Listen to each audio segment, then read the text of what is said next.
Yeah, let's do the whole thing, or whatever. You're going to have to cut this, sucked in idiot. Oh, I'm not going to. This all gets left in. It's been left in every week. Yeah.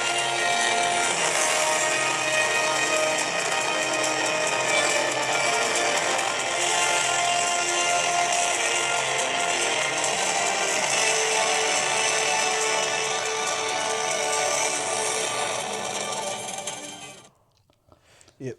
Ahoy there, rubber dingleberries. Oh, you didn't write a goddamn... You've just tuned into the Rubber Dinghy Report, the only show that keeps you buoyant of the only news that matters. I wrote this last week. So strap in, throw on your life vest, and don't mind the occasional splash as we speak to you about today's top stories. Co-host Talk, what are today's top stories? Why am I here? Like, why did... We don't have to do a podcast. I could do a solo podcast. Why... These are not today's top stories. Today's top stories. Sam is discontinuing his part in the podcast. Well, since Talk can't seem to find the top I actually stories... don't know what the hell. We haven't talked about anything. Well, you're going to have to quickly come up with yours, because I haven't written it down, because we should have done vibes. it. Okay. Yeah. We have vibes. Yeah. We have theme song. Yeah. We have entertainment. Yeah. We have idiom corner. Oh, yeah, that one. Yeah. We have an interesting weather report. Yep. And we have sport. Oh, we do have sport. So, I should have had this ready. probably should have done. Speaking of theme songs, Yeah. so this is a short top story. Okay. Last week after the podcast, Yeah. I didn't change, I got in the car, started driving. Now, my car takes a second to boot up with Bluetooth and such. It's a big old Mazda 3. We A love beast. It is a beast A of a car. 2014 God on the road. Mazda 3 with a little dint and a scratch over the back left. It has some character. Yeah, which you put on it. You've got to put on character. When are you going to have a character? I'm trying. Yeah, so I go driving, Yeah. and what do I hear but the melodic sounds of... So you didn't have music queued up, it just played this. I may have sat through 5 minutes of our theme song before. And if you're a real fan, you would go to the theme song and you would relate to Sam by putting that part of the video on loop for 5 minutes. Mm-hmm. Yeah. We will release a video of some point of just the theme song. Will we? Just for that bit. Yeah, baby. When we set up a Patreon, it'll be on Patreon. Yeah, okay, something There like we go, that. done. Yeah, something like that. Your own ringtone. That'd be a good... I would do that. Problem is, ever since I got a phone at about 18 years of age, I've never had my phone off silent. You'll appreciate this. Yeah. My ringtone once upon a time was the Minion laugh. Gosh, that's so good. Yeah. That's a really good... It's Some fitting. would say genius. Yeah, it's pretty genius. Yeah. But yeah... And then I changed it to someone we went to school with had a very funny laugh. So I recorded it. the laugh without them knowing and made it my themes, my ringtone. It's like a bit I would do to someone. Well, I put one of my friends on a T-shirt. Yeah. It's him at his lowest point.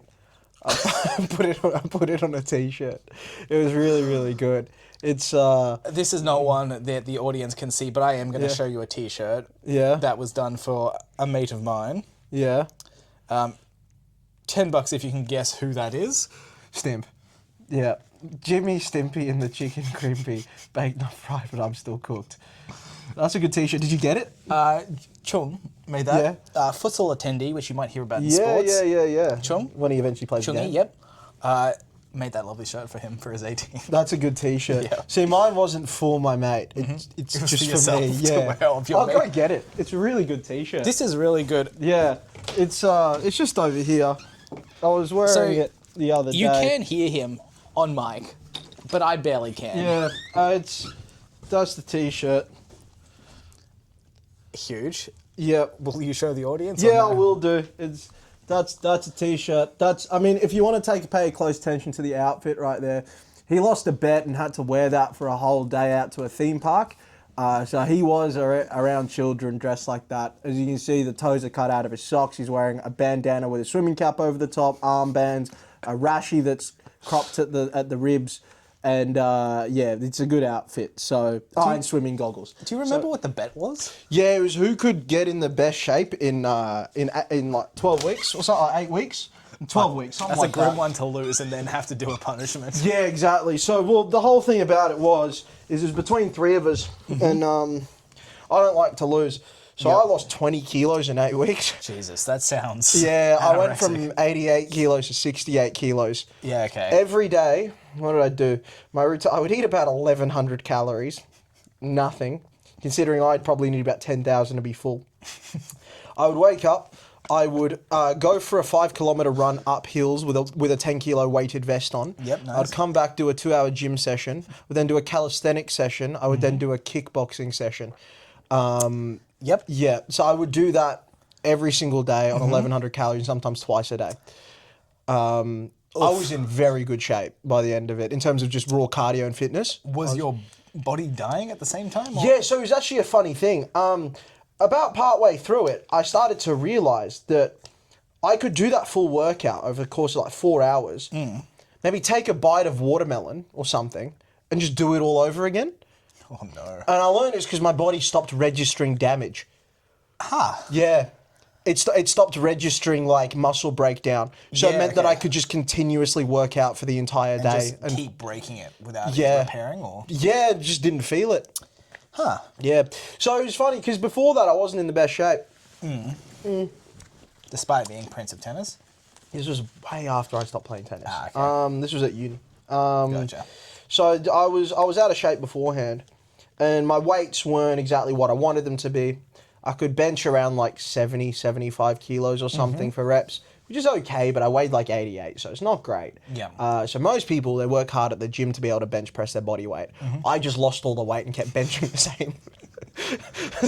So you made it to go. Yeah, because I somehow Genius. kept a lot of my strength because I was probably Yeah. just carrying a lot of excess weight anyway, but I was like rake thin. Yeah, that Like doesn't really, sound really healthy. thin. I was even going to show you what my face looks like at that period of time. It's kind of alarming. This might be our worst content I for don't care, man. the Just- audience. Yeah, if I Not can. that there is one. Where is this? Somewhere. So, yeah, look how thin my face was. Yeah, I believe I've seen that photo. Yeah. You do look a bit deranged. Yeah, really, really thin. 68 kilos. I currently weigh probably like 88 again now. I was about like 60 kilos all that's the way through insane. high school. That's insane. You were really skinny. I was Yeah. a twig. I don't know if we've done this on Sam Law, Yeah. but I was when I broke my ankle playing soccer, Yeah. I didn't want to go to the gym. Yeah, right. So- yeah. Oh, yeah. I think we might have done this little bit of Sam Law. Okay. You took up pole dancing. I took up pole dancing. Yeah. I saw a video of me pole dancing Oh, yeah? the other day, which I will now pull up for you because Oh, we are no. now just showing each other images on our phone. Yeah, that's fine. I better turn down the volume because it's Music. yeah. Oh, my God. This is Oh, my God. You're an actual pole dancer. You're a freak of nature, mate. wait. Let me get the good one because that's quite old. Where's the shit when I was actually good? Again, most people, if they hurt their leg, would take up the gym. Yeah, You're a weird dude. There's a video here. Yeah. No, it's after this. Yeah, well, you know, You feel some most dead people air. would pick up a better hobby. But yeah, so the result of the bet was, so my friend that was in that photo, we knew he was going to lose. Mm-hmm. Because about 2 weeks before it was done, we did the calcs on his thing and figured out he'd been eating to maintenance calories the whole time. Eating. What does that mean, sir? So eating the amount of calories that it takes to maintain weight. So not lose weight. Gotcha. Yeah. So we figured that out 3 weeks before it was due that he was just going to lose. Yeah. And he rocked up a fat piece of shit. So he came last and he Gotcha. had to wear that horrid outfit to a day out at the theme park. Yep, that's fair. Yeah. So he lost that. I won, but at what cost? I just don't like losing, and I won't lose. So when we say that we're going to be a successful authors, we will, because I just won't lose. Don't Yes. like losing, you know. Where's the fun in losing? You know, it's I literally saw this yesterday. yeah. Well, you know, Let's go to your top story. what's my top story? Vibes. Yep.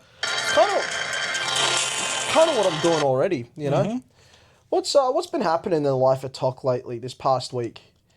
I had a nice retirement party last night with for my mum.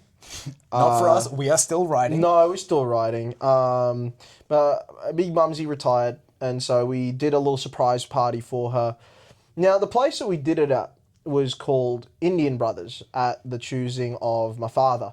And I was a little alarmed because I order Uber Eats from an Indian takeaway in Morningside called Indian Brothers. And it's one of those ones where it's got like all the steel trays up the front that has all the curry, and it's got like 3 plastic tables. And I thought, it's probably not where we want to have Mum's. It's probably not where we want to have her retirement party. But alas, it was a different one, also called Indian Brothers. On Google Maps, it's actually called Indian Brothers, the best Indian restaurant in Brisbane, which That's beast. It's pretty beast. But yeah, we went out there. That was a nice time. That was a very nice time. Unfortunately, Sam, you can't show me the video now because we've already moved on segments. Well, so I think you'll want to. Okay. Is it going to play? You want to hit the play button. Oh, it's a new iOS whatever. You are alarmingly skinny. Like, I have... Holy hell. Oh my... You were Yeah. like... I mean, you were in very good shape. I was skinny boy abs just because there was no fat on me. Yeah, you were. That's alarming. Yeah. Yeah. I mean, you look like you're in really good shape there. But Yeah. the thing is, I reckon you now would outperform that version of you in every facet 100%, physically. Except maybe pole, because I have no grip in my Yeah, hands but also anymore. I don't think that's a bad thing. Oh, well, I'll go back one day. When I have time. You can take up other hobbies, man. I actually genuinely do want to go back. It's kind of fun. Right, so my order, there wasn't an order. Okay. It was set. It was a set thing that Dad put in, so we just Gotcha. got multiple of the same dishes brought round consistently until we were full. Yeah, cool. And it was good food actually. It was actually really, really good food. I enjoyed it. We got some family events coming up in the future, some pretty major ones, and I think that's who we're going to get to do the catering for those. Nice. So that will be nice. We kind of made that decision on the day, but it was a surprise party. It's great that my mum can't really see. Her vision is not the best because she missed my car parked out the front. Yeah, and we were all hidden behind like a divider, which definitely anyone that wasn't my mum could have seen. Gotcha. But mum didn't see it, so we got the whole reaction of her, ah! Yeah, so that was nice. But she had a lovely time, which is always good. Love my mum. She's the best. I will pass you one more. Okay. Just to show off this time. Yeah. It's very impressive. Thank you. Like, again, it's telling the people you're around, but like, it's very impressive. But Can you tell I'm not the target demographic? Yeah, I can, mate. I can. But yeah, the butter chicken was good, and that was what obviously is the major. Of course. Yeah. Everyone else there was having all the fancy stuff, and I'm like, no, I want butter chicken and some garlic naan. Yep. That'll do me, you know? Big mistake. Plain naan boy, through and through. Yeah, but I actually told Marvin your eating habits, and he was alarmed. Yeah. Because I got you the crunchy bar, obviously, just before this. Yeah. He was like, what, a crunchy? I'm like, yeah. He's like, is that like for the texture? He's like an autism pick. I'm like, yeah, it is. yeah, it is. I'm like, you never guess his favourite snack. He's like, what, plain corn chips. I'm like, you know what else he loves? Just baguettes, no butter, nothing, just eating a baguette. Fuck, the amount of times I've walked around a shopping centre just eating a baguette is Yeah, you have incredible. issues, mate. You have issues. But yeah, so what else has been going on in the vibes corner? I mean, touching on my vibes. Did I say that you could? Okay, back to you. So... No, moving on.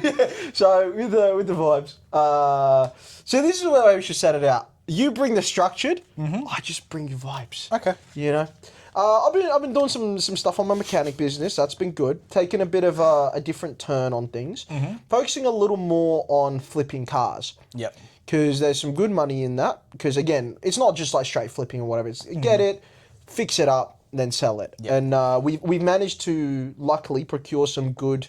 In the past week, some good contacts that get us a little bit of a head start on buying a car. So previously we were flipping cars through Marketplace.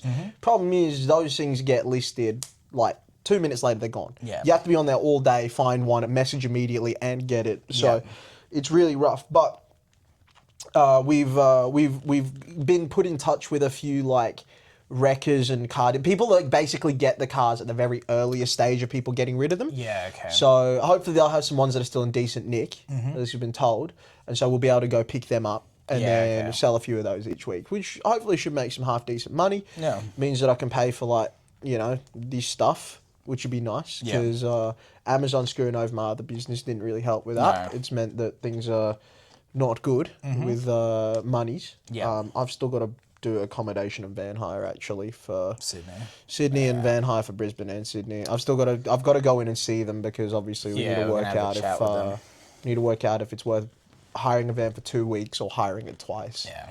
I don't know which is going to be better, but I'll have to Yeah, figure we'll that see out. what we can get done. But yeah, so still got a bunch of things to sort out for that, which is stressful. Yeah. But we persevere. Yeah, so I've been doing a bit of car work. Watched a little more TV than I have done lately. Got myself stuck into a new series. I held off from elaborating because we didn't get to the new segment yet. All right, I'm still vibing. I'm still on my vibes. Just relax. Relax, all right? Yeah, you didn't even have the volume up, mate. Yeah, you can't... Yeah, that's it. Okay, That was pretty woeful with that volume. yeah. Entertainment. Yep. So it's... Go on, you go Yeah, first. You so- go first, mate. All right. So I've only gone through the one book this week. It was a bit slower for me because I Yeah. kind of got back into a podcast, Yeah. which I will touch on later, Yeah? actually. Okay. So I read The Sword of Kaigan. This was a reread for me. Okay. By Emma Wang. It's a 5-star book. Yeah? It could be higher. It's an incredible book. Yeah. It's an incredibly emotional read. It hits at those, tugs at the heartstrings, Yeah. heart-wrenching, but also it's, somehow uplifting. Yeah. It is a book that will either take me to tears or get me bloody close. It is... You? Genuinely, yes. It's a... You? Yes, me. You don't have emotions. I found a fourth, finally. That's alarming. Yeah. I don't know how I feel about that. You're not supposed to. Just wait till the quality of my editing improves. I mean, thousandfold. neither is it really supposed to, but you're extra not supposed to. No, I don't want to. This is one I will give. That looks like you have a Thai last name. Theme song. No, because you wrote it as one word. There's no gap between theme and song. So it sounds like a Thema song or something, which sounds very Thai. Does it? Yeah. Because Okay. they have long last names, and I feel like song is something it could last in. Okay, I'll take your word for it. Yeah. Thema song. Something like that. Feels Thai. Back to Sword of Kaigan. Rank the 3 Thai curries. Okay, so we're going by colours. Yeah, well, because obviously we know Massaman beef is at the top, right? Yeah, it just is, and then probably Penang curry underneath that. Those are the top 2, the elite ones. But you got the coloured ones. How are you ranking them? Honestly, Yeah. red and yellow are the same to me, but green beats the both. Green first. I think I go yellow, green, red. Okay. Yeah, they're all good though. I do love Thai food. It's Okay. it's very nice, but yeah. I don't often get the curries from Thai places. What do you get? Like a pad Pad thai Thai. Oh, one of them ones. Yeah, no, I just like the curries, especially because when you can choose what thing you want, Fair. get a bit of a beef one or a chicken one or something like that. It's Yeah, usually okay. if it's Penang, I get seafood. Okay. Yeah, but I'm always Massaman beef. That's always my go-to. Fair yeah. enough. But yeah, continue. Yes. So, this one, I do admit, I wrote some stuff down. Yeah, of course you did. There are themes of family Yeah. and generational legacy, Yeah. identity and self-discovery, Yep. patriotism Yep. or / propaganda, Yep. grief and trauma, and war and its So consequences. how did those make you feel? What do you mean? What parts of it? What parts of those spoke to you?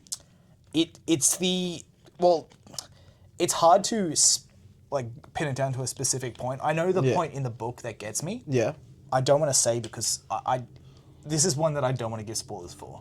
Okay, but you can still talk about what led to that, as in So is it a sacrifice moment? Is it a death moment? Is it a loss moment? Is it what sort of a thing is? it's a what's culmination of moments that Okay. builds up to this final moment. Is it like an epic feel?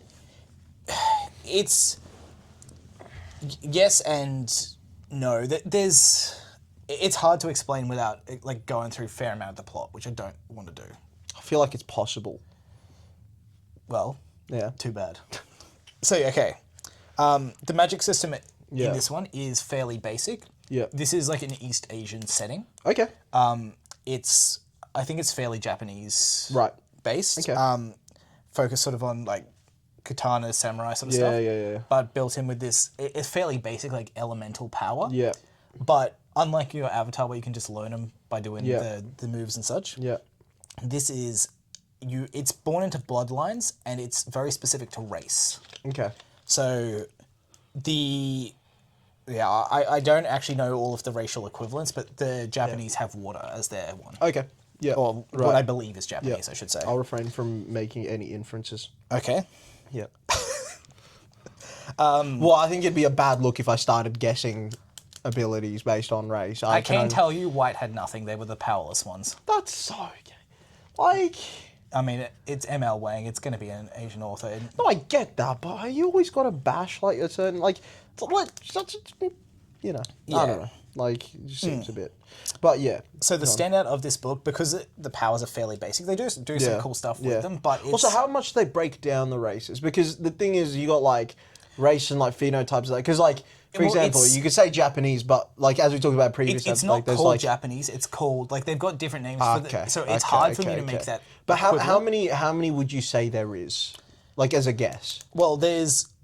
To my understanding, there's one for each of the elements. Yeah. So, sorry, the 4 elements Yeah, being yeah. your classic 4, and then there's your, like, white.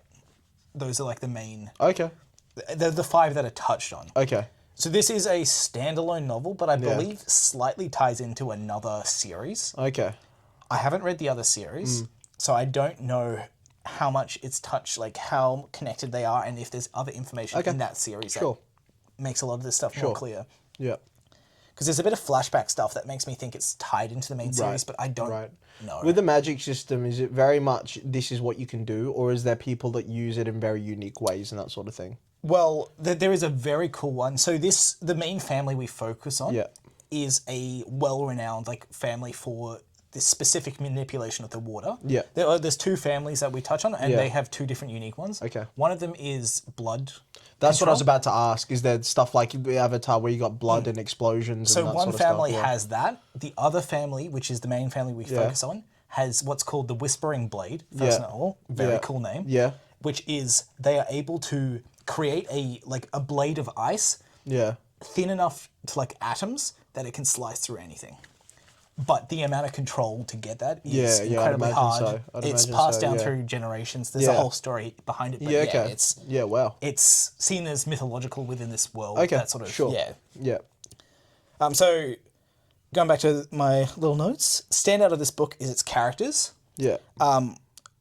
Almost as if so I've written. Yeah. Almost as if a lot of our characters were like Shinsuke. Yeah. But they sort of find their way out of their trauma and grievances towards the end of the book. Yeah. And what's my final one? I did straight up just yoink this one, but sorry, I didn't straight up yoink this one. I've adjusted a yoinking. Yep. There is a amazing and heartbreaking pace shift midway through the book. Right. Okay. So initially it starts off with 2 characters. One, the son of this Whispering Blade family, and one of the wife of the patriarch. Right. So you get like a schoolyard training and a motherhood perspective. Okay. And then there's a brutal shift to warfare and its aftermath. Oh, that's cool. It's a genuinely amazing read. I cannot recommend it enough. Okay. It received a lot of... I think it came out maybe like 2023. Right. I could be wrong about that, but it got very popular last year. Okay. I did jump on when it became popular. Yeah, but I could never. Yeah, I know. Yeah. That's because you can't read. Well, yeah, no, I just can't get involved with popular things. I have to wait till it cools off. Or get there first. Yeah, or get there first. Yeah, I can't. I just physically cannot. I think now, there's never been a thing that I've watched or done anything with when it's still popular. Yeah. I don't think. Ooh. There is one thing I'm going to do on the podcast that I almost forgot about. Yeah. I have not picked my next book. Okay. We're doing it live. Are you going to shuffle and then pick whatever? It's getting shuffled. Yeah, okay. I'm not going to bother showing it, but you're going to hear it. Yeah, what's it going to be? You can witness this with me. Want to read it. Who's that, Gronk? Yeah. It is. It's a lot of books. I think there are like 40 books I plan to read. Okay. This is The Adventures of Amina al-Sharif.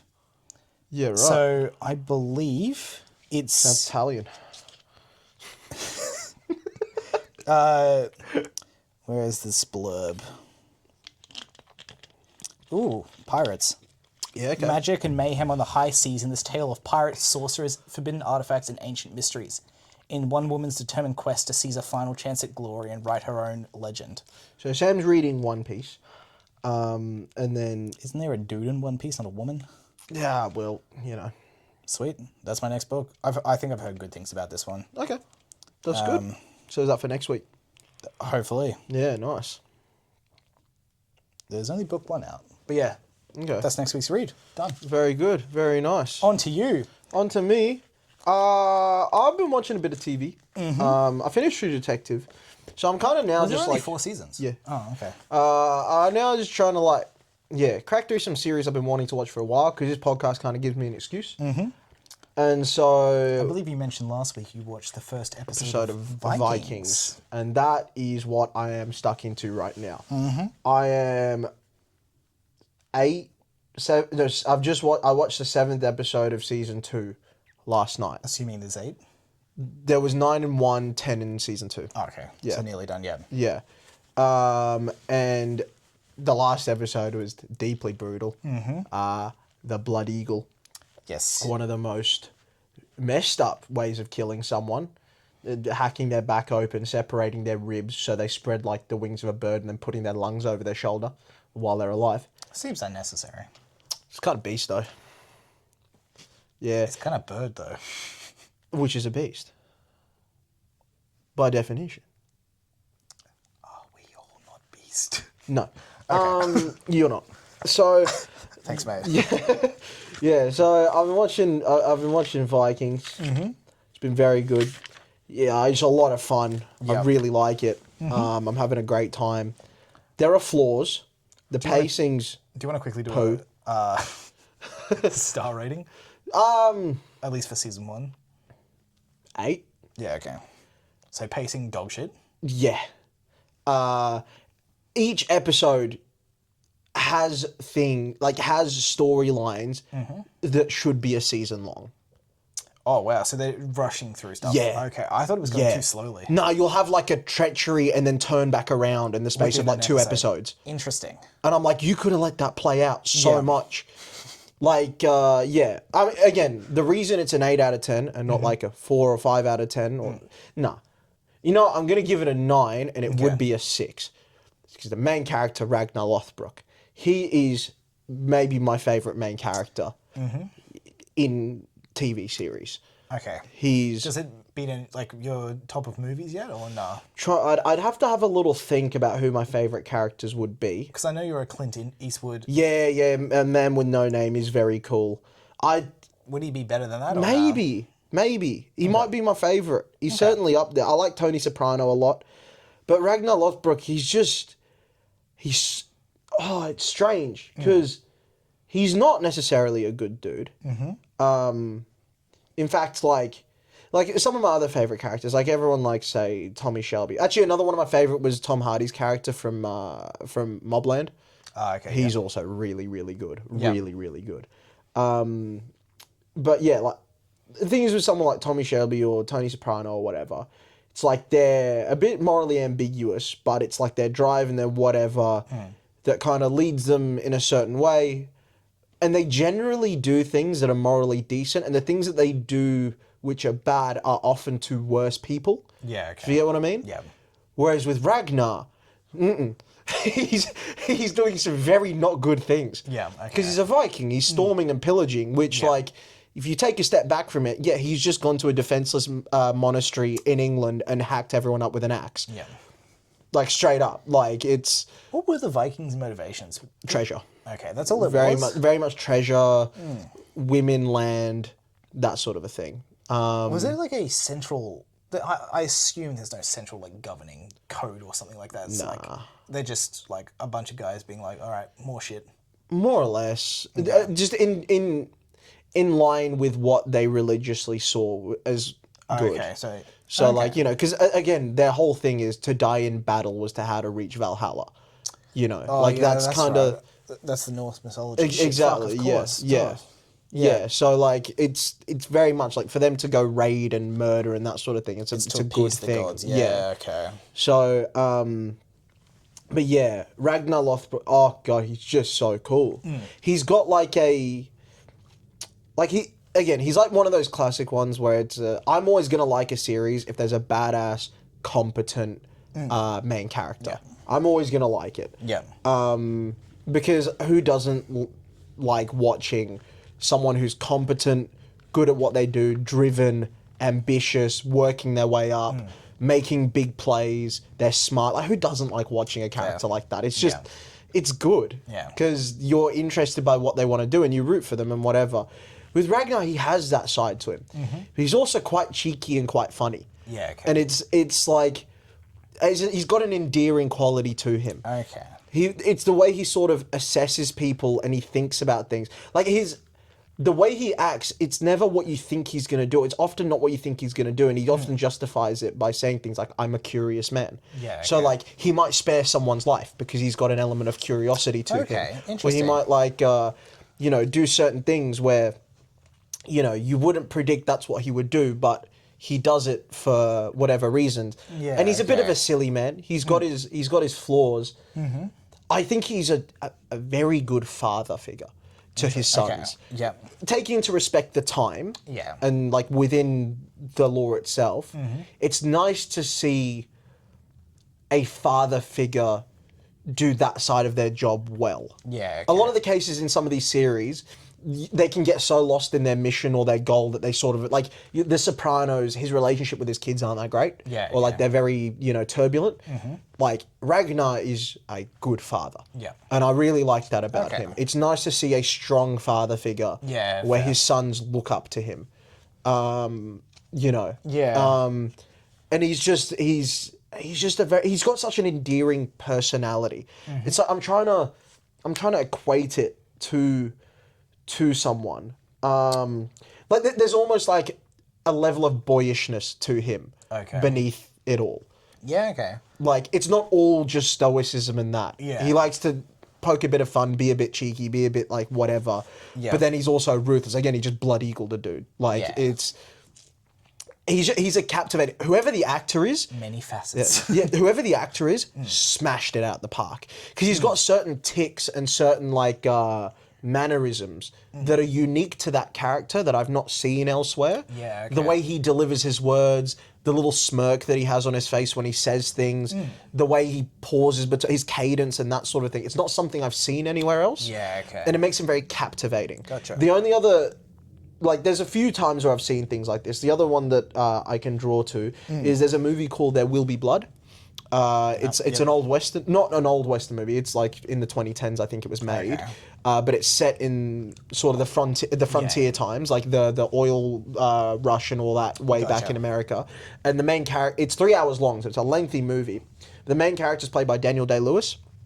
You can't keep your eyes off him. Yeah, okay. Like, the movie doesn't drag at any point because you're just fascinated by his character, the way he behaves, the way he acts, what he does. Yeah, okay. The delivery of certain things, the way he thinks. Like, you're captivated by it. Yep. And this is another one of those cases. Gotcha. Where it's just, he's just a really...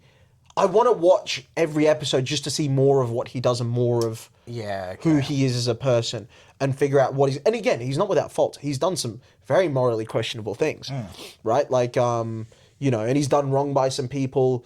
He's, like, there are certain things where I think he should have made different choices or whatever it might be. Yeah, okay. But the whole performance, all of it, is just very, very fun to watch. Yeah, okay. Really, really intriguing guy to watch is Ragnar. And there's a couple of other cool characters in there. Like, there's a guy named Floki who's, like, entertaining somewhat. But yeah, the pacing is... Loki is a funny name. Yeah. The pacing is miserable. Fake Loki. Well, it's kind of a bit of a thing where it's like, what, like Loki is like, and the way he introduces it, like, no, I am Floki. He's like, it's, it's, there's some really interesting things about, you want to see what characters are going to do, because there's a lot of betrayal, a lot of alliances, a lot of that sort of stuff involved. Again, I think it moves too quickly through a lot of things. Like, by episode 7, you've had these two, like, there's 3 groups. You got, like, Ragnar, who's an earl, you got another earl, and you got a king. And, like, the other earl and the king are in a land dispute. Ragnar goes to see them. They agree to settle the land dispute, that they're going to go and raid England. Yeah. And then, before they go, the king says, no, I don't want to go with him. So that earl is sent home. Ragnar and the king go alone. And that earl, out of annoyance or, like, spite or whatever, raids Ragnar's village. Ragnar comes back, fights him off, sends him off to, like, sends him packing after, like, a big battle or whatever. And then the king's like, after they come back from England, the king, that king that stayed over there, he came back and he's like, things have gone wrong. We don't have the boats to sail west anymore. We're going to bring him back in again. Like the earl that they abandoned. Yeah. Okay. And then that earl came back to town. They agreed on it. And then Ragnar, because that guy invaded Ragnar's land while he was away, he turned on the guy and blood eagled him, right? But that happens within 7 episodes in season 2. Like, it's so much. Like, Yeah, at the end of season 1, Ragnar's brother turns on him, right? And there was always a bit of moral greyness with that guy. You're introduced to him as he's a good bloke, then he's a piece of shit. Then you're like, oh, he's a piece of shit, but he stands by Ragnar. And then he betrays Ragnar. Gotcha. That happens at the end of the final episode of season 2. That is resolved by season 2. Sorry, season 1. Yeah. That is resolved by season 2, episode 1. Yeah. So, like, they do battle in episode 1. The battle reaches a stalemate. He takes his brother back with him, and his brother's kind of, like, in exile within the village. I think there could have been something, like, an entire season of his brother fighting on the other side. You know what I mean? Like, that's a season... To me, that's a season-long plot. It was resolved in 2 episodes. I wonder if it was they weren't sure how many, like, episodes they'd get greenlit. So they were just like, okay, we need to get as much in as we can. It's blistering pace. Yeah. It's strange. It's a very, very blistering pace.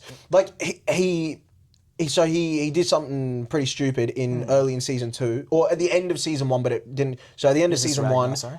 Yeah, Ragnar. Yeah. At the end of season 1, he met this girl when he was out traveling, and got her pregnant. It was like some princess, and he comes back, and obviously, like, you know, he's back with his wife. Season 2 starts. That lady comes into town. Ragnar's trying to convince him to both stay or whatever, and say that, you know, there are arrangements like this amongst other earls where they have multiple wives or whatever. But his original wife takes off with the son. Then in episode 2, there's a 4-year time skip. And then, What? Yeah. And then, yeah. You can't do time skips like that. What? Yeah. And then the wife comes back, right? Brings a son to help him, Ragnar, in a battle. And then the son stays with Ragnar and the wife leaves again to go back with her new husband. But then she kills her new husband. And then offers Ragnar help in another... So she's been back like twice in season 2 alone, and I'm up to episode 7. You know what I mean? It's just blisteringly quick. Like, so much has happened. Like... That's a show I feel... Like, the concept of Vikings to me seems like something that needs to be a bit slower. It feels like it tends towards that. Yeah. I know, like, there's a lot that happen. Like, you have fast-paced battles. That's fine. Yeah. But it feels like everything else has to happen slowly, just even from like a communication standpoint. Yeah. Shit would take ages to communicate. No, I know, but yeah. It's a blistering pace. Okay. Yeah. And I would say it's somewhat to his detriment, because there are a number of things where I am eager for a slow burn plot. Like, of his brother's betrayal, I was so keen for like a slow burn, them meeting on a battlefield, both of them going their separate ways. Couple episodes later, they converge again. You know what I mean? Yeah, okay. And it was just solved. Like, I was, and now by this point, he's already forgiven him and he's back on the team. So, like, you know what I mean? Well, like, it makes sense, because, again, 4 years of him being in exile within the village, right? But that happened in Why episode did you 2. have a 4-year time skip in episode 2? That's... Well, like, it was fun, because, again, his son was 12 when he left, and he comes back at, like, 16 and is, like, a giant. It's like the actor from Hunger Games, I believe, the blonde-haired one that's, like, the main villain or whatever, like the blonde-haired guy. If you've seen Hunger Games, I have. It's just been a while. he's like the main District 1 or whatever guy. Like the one that they kill right at the end. But yeah, that fella. Okay, sure. But basically, 4 years later, the son, who's like a little 12-year-old boy, comes back as an absolute unit. Yeah, okay. Which is cool to see. Like every with the pacing, you get to see so much cool stuff. God, it's breakneck. Like and again, so it would be a 6 out of 10 because of that. But the character. But God, Ragnar makes it a 9. Yeah, He's okay. just. He's the most fascinating dude to watch. Okay. Just everything that he does. Again, he's a good warrior, so it's cool to see him in battle. Yeah. Like How are the battle scenes? Yeah, visceral. Well, yeah. Do they feel choreographed? Yeah, pretty well choreographed. Okay. Interesting as well because they're using like axes and stuff, and occasionally a sword, which is a pretty like. I like the way the melee battles are done. Okay, cool. They're quite cool.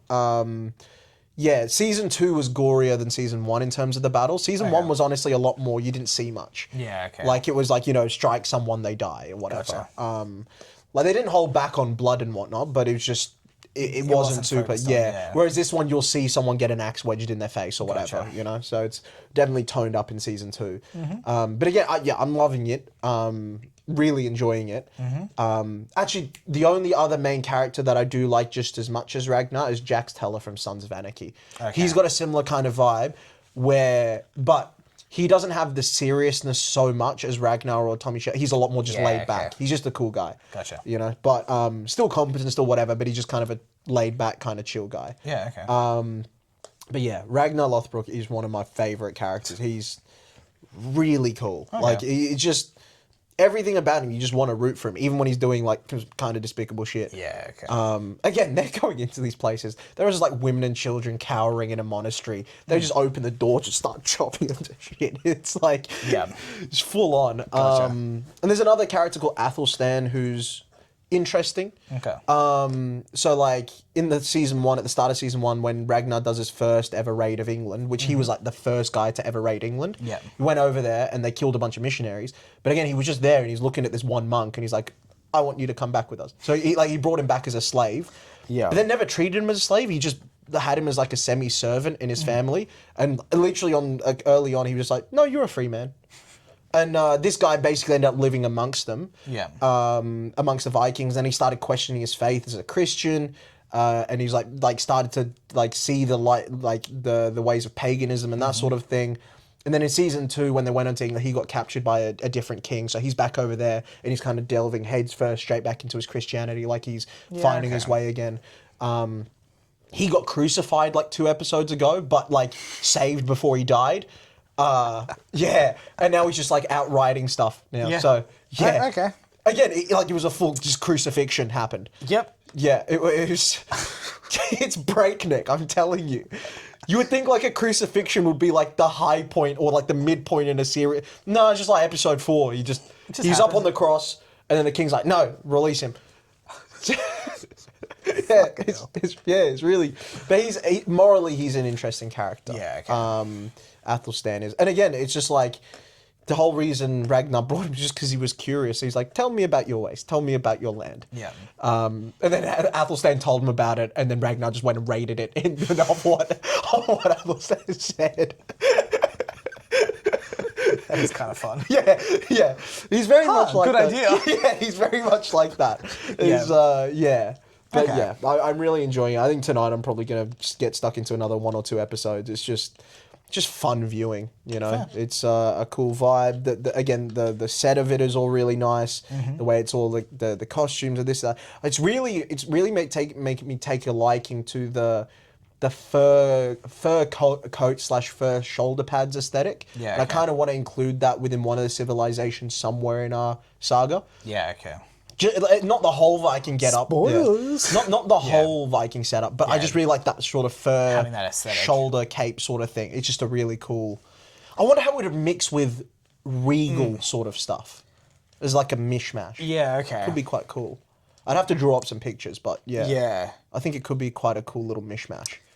Interesting. Yeah. But yeah, so Vikings is good. It's a good show. Nice.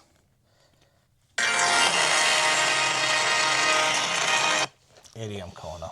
Okay, what's your idiom? So, didn't have anything special this week. Yeah. I was midway through searching two of the ones that I'd done in the previous chapters editing. Yeah. I happened across spill the beans.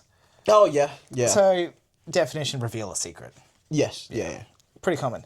Now, do you have any ideas of its origin? England. Anything more specific than that, sorry?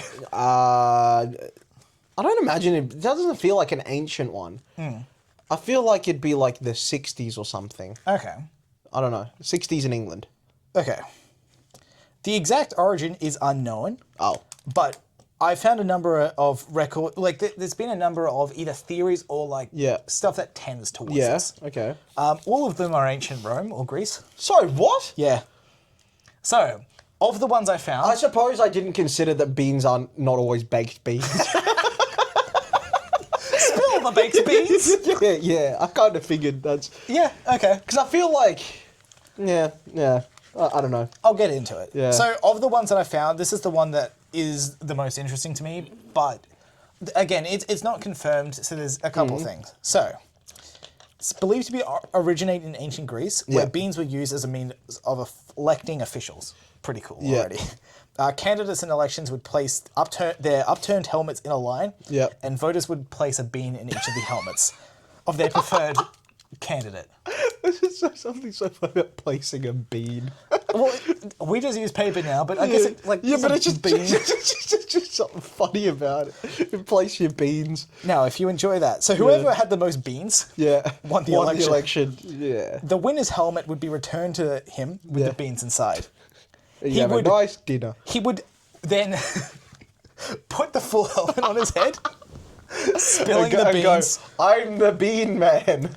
Spilling the beans, signifying his acceptance of the new position. Right, okay. Therefore, spilling the beans was a means of revealing the outcome of a secret process. I see. Now, well, okay. I did see something slightly different. I didn't write this one down because I just wrote the one, but it was, you had, it's still ancient Greece, but there was black and white beans. Yeah. And both meaning like a yes or no. Yeah. And there's something about the jar or whatever they were putting it in being spilled. Yeah. Like revealing the outcome too early. That was another potential origin. Okay. But this one's a lot funnier. So Yeah, it is. I wrote that one down. Wearing a bean helmet. Yeah. Yeah. The first recorded use of the idiom Yeah. was in 1919. Yep. In the Western novel, The Man from Tall Timber Okay. by Thomas K. Holmes. I actually haven't heard of that one. So this is the line. Yeah.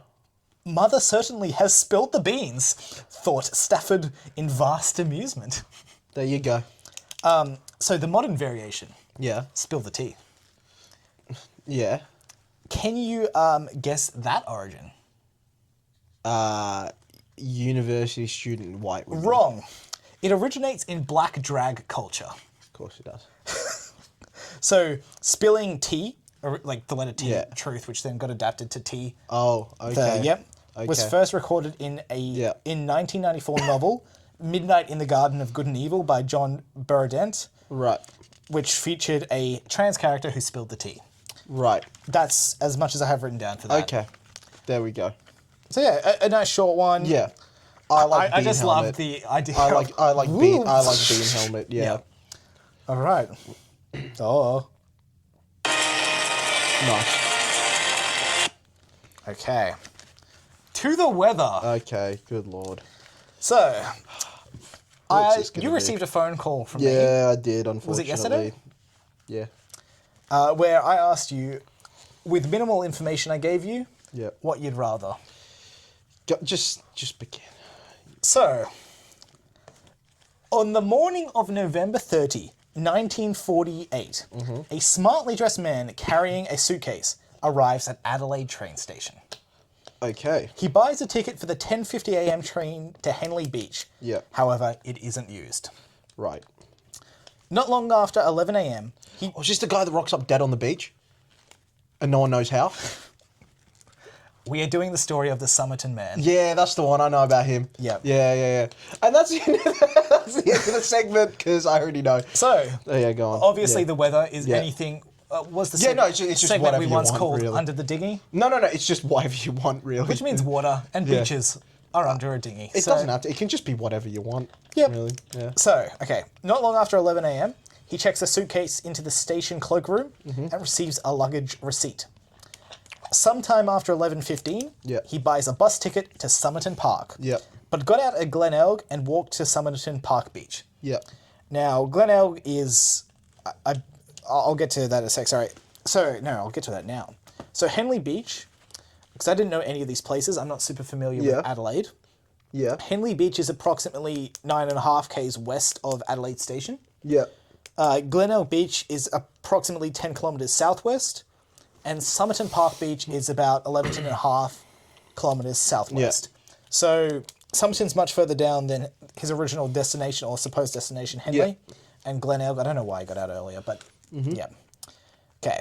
Around 7 p.m., jeweller John Lyon and his wife, unnamed, went for a stroll on Somerton Beach when they noticed a man lying on the sand, his head propped against the seawall. Yep. He was lying with his legs outstretched and feet crossed. Yep. The man extended his right arm upward, let it fall down, perhaps in a drunken greeting or an attempt to smoke a cigarette. Right. Half an hour later, another couple, Gordon Straps and Olive Neal, great names, noticed the man lying in the same position. The couple decided he was asleep after being drunk. Yeah. His face was being surrounded by mosquitoes, and the boyfriend joked, he must be dead to the world. Yep. One of the couple looks up to the promenade above the seawall and notices a man looking down at the man on the beach. Yep. The next morning, December 1st, John Lyons, the jeweller, returns from a swim around 7:30 a.m. to find several people clustered at the seawall where the man was lying, in the same position as the night before. Yep. Believing the man is dead, they call the police. So there's a half-smoked cigarette lying on the man's collar as if it fell out of his mouth. Yep. Constable John Moss arrives at the body at 7:45 a.m. and calls an ambulance. The body is taken to Royal Adelaide Hospital. At 9:45, the body is officially pronounced dead and is transferred to the city mortuary. Yep. So, that is the last moments of the Somerton man's life. Yes. As recorded by onlookers. Yep. So, a full autopsy was carried out the next day, December 2nd. Yep. The man, aged around 40 to 45, was listed at 170 centimetres tall, 5'11", with hazel eyes, fed a ginger-coloured hair that was greying around the temple, broad shoulders, narrow waist, and the body was clean-shaven. His hands and nails showed no signs of manual labour.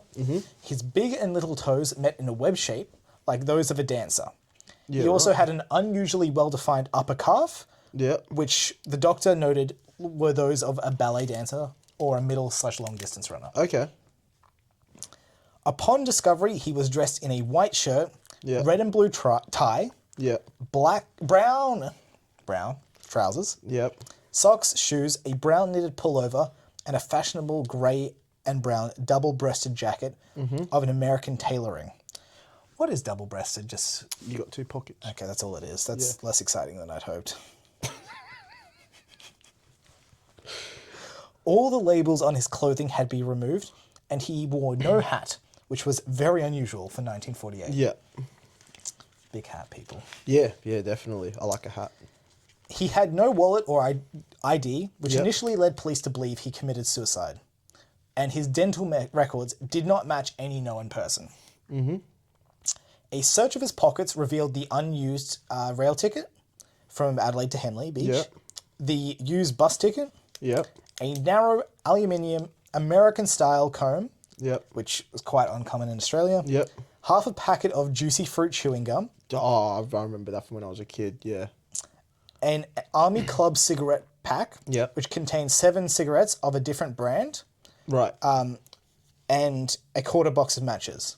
Now, notably about the cigarettes, at the time it was quite common to keep an expensive cigarette box and just fill it with I get you. different cigarettes. However, he had a far more common cigarette box and more expensive cigarettes inside. You know what all this screams is? The reason they don't know what happened to him is probably because he was autistic like you, so none of his decisions make sense. We'll get there. So the autopsy concluded that the man had died around 2 a.m. Mm-hmm. It also showed his last meal was a pasty, eaten about A pasty. It's not a pasty. Eaten around 3 to 4 hours before death. It's not a pasty. A pasty, fuck you. Good Lord. Tests failed to find any foreign substances in the body, except the pasty. Pasty. Good Lord. So the man's body was healthy except for his spleen, which was 3 times larger than it should have been. Right. Indicating he had either been sick or had an illness. Yeah. There were also several congestions of blood in the stomach, liver, and spleen. Yep. The type that is often caused by poisoning. Right. Pathologist John Dwyer concluded, "I am quite convinced." This is him quoting. Yeah. I should put on a voice. Yeah, go on. What accent should I do? Italian. Oh shit! It's a bit now. Go. I was expecting another language. No, go on. I am quite convinced the death could not have been natural. The poison, I suggest, was a barbiturate or a soluble hypnotic. Although poisoning was the prime suspect, the pasty was cleared of being the source. Right. Now, a barbiturate I hate you. is used for anti-anxiety and has sedative effects. Right. Hypnotics, sleeping pills, Yep. used to induce sleep Yep. or treat insomnia. Yep.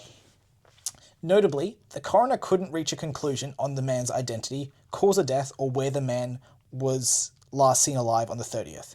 Right. Whether the man last seen alive on the 30th was the same man, as Right. no one had seen his face. Right. He was wearing the same outfit, was in the same position, so it was quite likely. Yeah, but, he probably is. Yeah. So, on December 2nd, the same day as that stuff was concluded, Yeah. the Adelaide newspaper, The Advertiser, Yeah. mentioned the case in a small article on page 3 of its morning edition. Yeah. Titled, very creatively. Yeah. Want to take a guess? Dead man on beach. You're not far off. Oh, Body found on beach. well, there you go. It reads, and I found this article myself, Yeah. along with the police report, as part of my research. A body believed... Please just edit our books, Sam. The earlier we get them done means that we have less of a rush when it comes to release time. We're already pressed for time. Please. A body believed to be E.C. Johnson, about 45, of Arthur Street, Payneham, was found on the Somerton beach opposite the Crippled Children's Hospital yesterday morning. The discovery was made by Mr. J. Linz of White Road, Somerton. Detective H. Strangway and Constable J. Moss are inquiring. Now, so that was the supposed dead man. Yeah. However, the next day, Johnson walked into the That guy station rocked up, yeah. and informed the police he was alive. Yeah. So, December 10th. That's the end of the segment. It's a mystery. What happened? Did this fall? Well, it's on your side, so I imagine you might have... I'm not even leaning far back enough. Nah, but when you were maybe switching the light on or something, I don't know. Potentially. Yeah. Okay. So, December 10th, the body was embalmed, and after the police were unable to find a positive ID, there were no fingerprints on file. This was the first time the Adelaide police had to embalm a body. And they also froze it. Yeah. On the 14th of January, 1949, Yeah. staff at the Adelaide station discovered the brown suitcase with its label removed, believed to be the one checked by the Somerton man. The case was in the case was a red checkered dressing gown, a size 7 red felt pair of slippers, 4 pairs of underwear, pajamas, shaving implements, a light brown pair of trousers with sand in the cuffs, Yep. an electrician's screwdriver, Yep. a table knife cut down into a short, sharp instrument, Yep. a pair of sharpened scissors, Yep. and a square of zinc that was thought to be used as a sheath for the knife and scissors, Yep. and a stenciling brush used by third officers on merchant ships for stenciling cargo. Right. There was also a thread card of Barber brand orange wax thread, which was unusual as it is not available in Australia. The thread and the coat led police to believe that the man was American. because that's the only place you could forget them. So, also, so this thread was used to repair the pockets of the pants the dead man was wearing. Right. So, most likelihood, the suitcase is his. Yeah, definitely. All tags from the clothing were removed, except for 3. The name T. Keen on a tie, Keen on a laundry bag, and Keen on a singlet. Well, so we know his name. Police believed whoever removed the clothing tags either overlooked these or purposely left the name knowing it wasn't the dead man's. Yeah, right. So, at this time, wartime rationing was still in effect. Yeah. So it was, and clothing was difficult to obtain. So it was common practice for people to remove tags. So it's not too strange that they were removed. Also notably... See, I've got a different theory. Oh yeah? Go for it. I think he's autistic and he doesn't like the scratchy feeling of tags. Okay. Well, this next bit might lean into your theory. Also notably, there were no spare socks and no correspondence despite having pencils and an unused letter stationery. I'm going to the autism. Scratchy socks. I think this is an autistic dude that overdosed on something. Don't speak ill of the dead. I didn't. Autistic's not a bad thing. You're autistic. And it hurts me every time.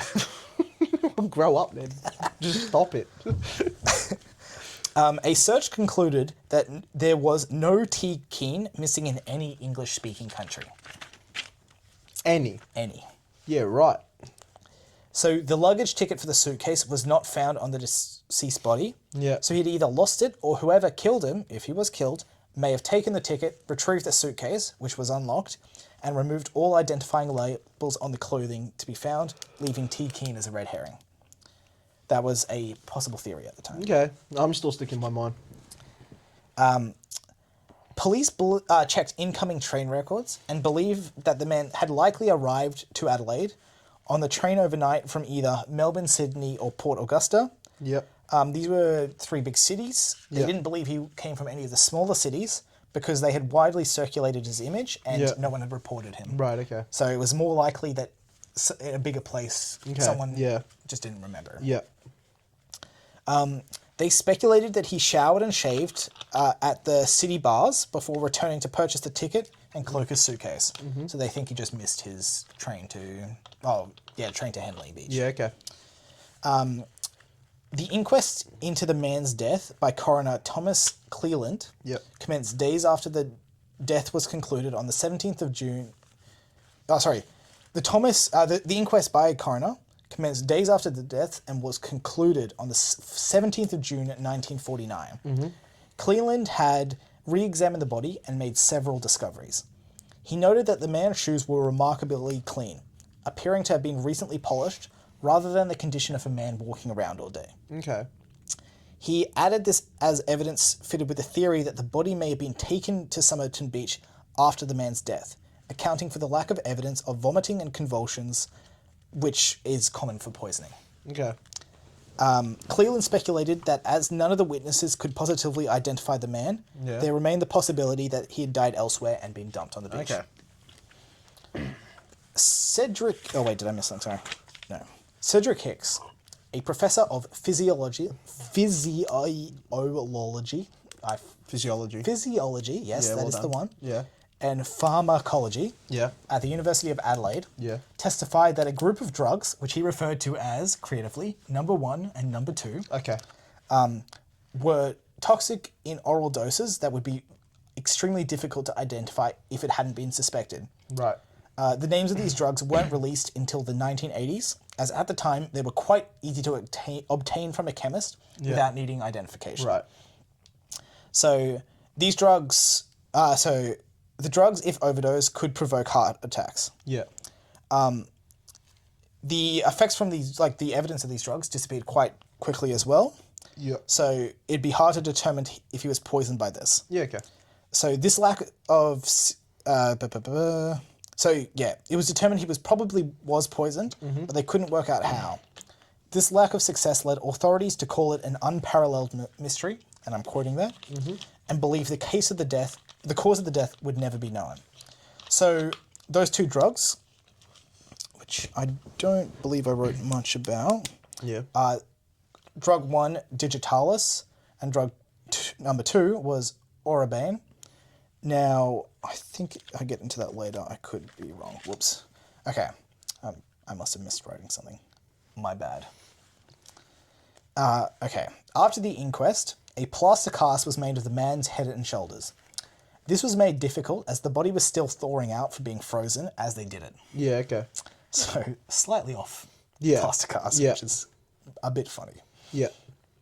In 1949, following the inquest, the body was then buried in Adelaide West Terrace Cemetery.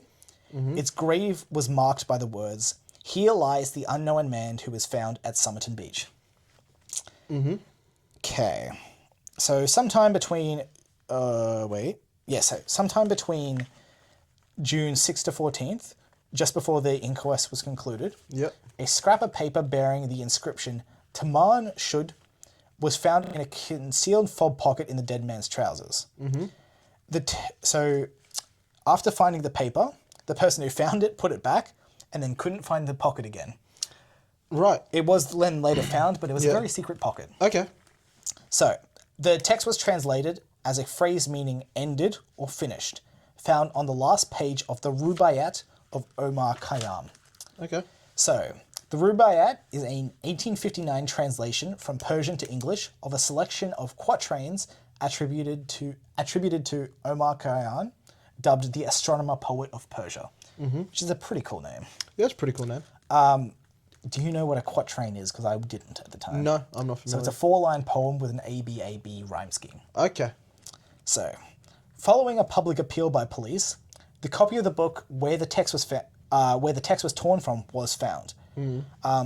They widely circulated that there was a book missing this piece of paper from it. Yeah. And so a man showed police a 1941 edition published in New Zealand. Yep. The man had not considered the book would have any connection to the case until he saw the public appeal. There was some uncertainty about the circumstances in which the book was found. It was either found a week or 2 days before the body was found. Right. Or just after the body was found. Sorry, a week or 2 before the body was found, or just after. Yeah, okay. So if the timing was the former, it suggested the deceased had been in Adelaide for a longer period. So, yeah, there was uncertainty with that. The book initially was found in an open-roofed car, and it's believed it was just dumped there. Right. I believe it was outside a chemist where Okay. potentially the drugs were obtained Right, for the okay. poisoning. Yep. So the themes of the Rubaiyat is that one should live life to the fullest and have no regrets when it ends. The poem's subject led police to theorize the man committed suicide. Yep. So, in the back of the book, there was faint indentations representing 5 lines of text in capitals. The second line had been struck out. Oh, sorry, I'm going to hand you over a pre-prepared... I did see this. Yes. I have blue tacked it on the page. So, Right. this is what was written on the back. In the back Oh pages. God, that's just So do you want to gibberish. read out the letters? all of them? Yes. WRGOABABD, and then there's a crossed out one, and then there's WTBIMPANETP, MLIABOAIAQC, ITTMTS SAM, STGAB. Alright. So the second line had been struck out. Yep. A fact considered significant. You may as Yep. well just show camera. Pre-prepared. There you go. Okay. All my hard work. Yeah. So this, Again, should have been spent editing. I thought it was better to visually show it. So, the second line had been struck out, a fact considered significant due to its similarity to the fourth line, Yeah. and possibly represents an error in encryption. Yeah, okay. So, initially the letters were thought to be a foreign language before it was realized as code. Code experts attempted to crack it, but were unsuccessful. Now, we're going to skip ahead a little bit here. Okay. In 2004, Yeah. retired detective Jerry Feltus, Yep. I hope he didn't,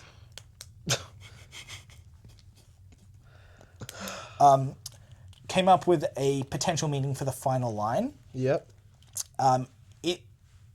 The ITTMTS Yeah.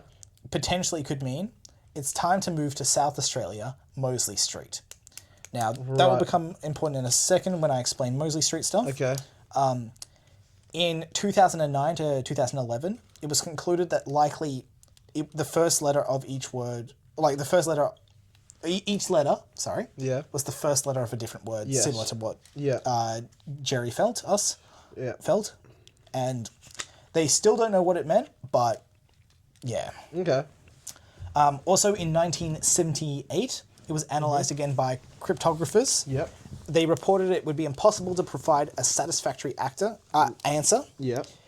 It had insufficient symbols, so the text could Yep. be meaningless Yep. or the product of a disturbed mind, Okay. if it was a code. Again, I'm still standing by my theory. Yep. So, also in the back of the Rubaiyat Yeah. was a phone number belonging to a nurse called Jessica Thompson. Yep. She lived at Mosley Street, Glenelg, Yep. just 400 metres of where the body was found. Yep. When interviewed by police, Thompson said she did not know the dead man, or why his book would have her number, or why he chose to visit her suburb before death. Right. However, she did report some time in late 1948, the year before, an unidentified man attempted to visit her and asked a neighbour about her. Yeah.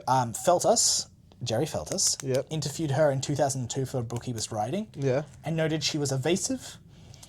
In an interview in 2014 for 60 Minutes, Yeah. Thompson's daughter, Kate, said she believed the late mother knew the dead man.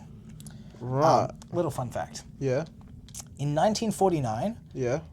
Thompson requested police not to keep a permanent record of her name, Right. which ended up hampering investigations later down the line. They instead referred Thompson done it. They instead referred to her as the pseudonym Jestern.